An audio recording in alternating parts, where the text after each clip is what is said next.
Actually, Andy Owens Music Center was formed in 1975. Mhm.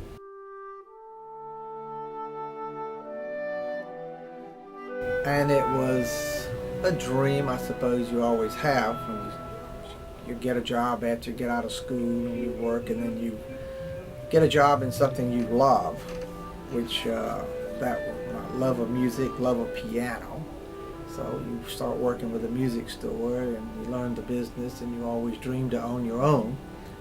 And the doors open at the right time and you take that opportunity, and that's how it was formed.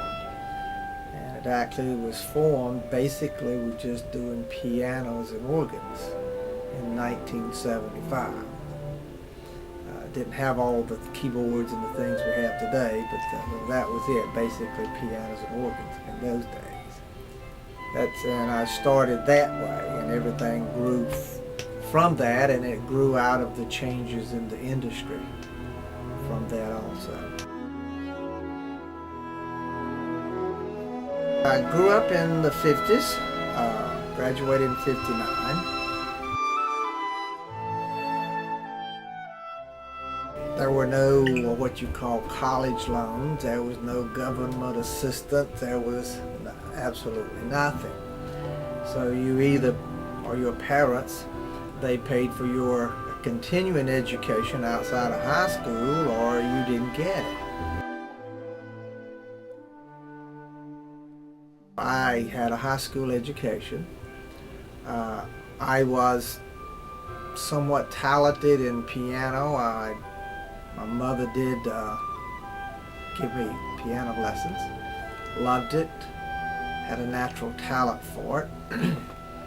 And after school, high school, I went to work in a restaurant.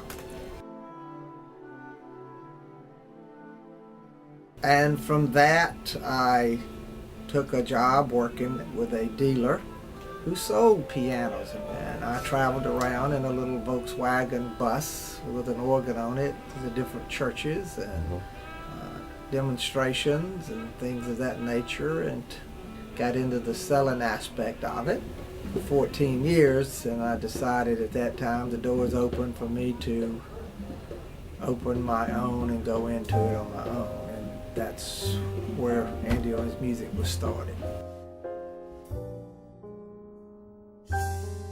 Well, it's something I always wanted to do. It's something you dreamed. I never dreamed I would be at this point.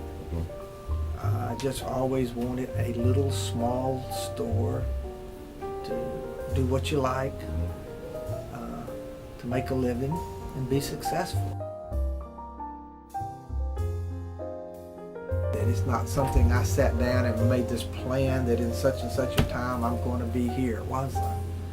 It's just, I love the music industry. I love the business.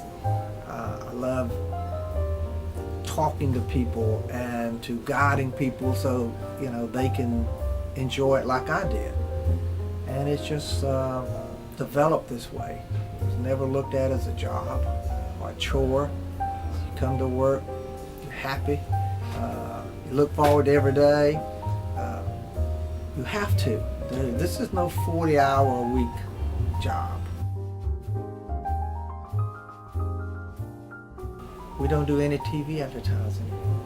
Very seldom. Why? Because the market share is so small. I'd have to have saturate the market.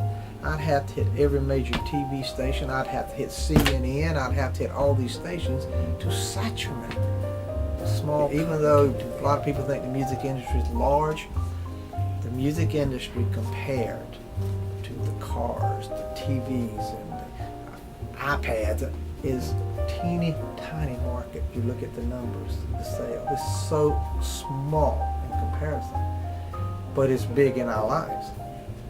Can you imagine life without music? I put in just as much time for that dealer that I work for as I do myself. So when I went into this business myself, I already knew this.